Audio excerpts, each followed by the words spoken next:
sự buồn chút xíu cho mấy bạn không có không gian mà cảm thấy yêu thương ha.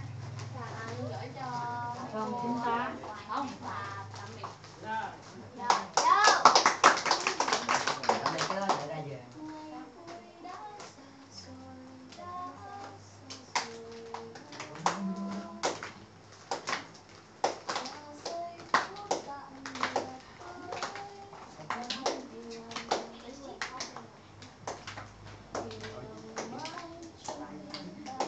Lớn cái nào mấy bạn Nè, có điện thoại đây nè, lại điện thoại hư rồi.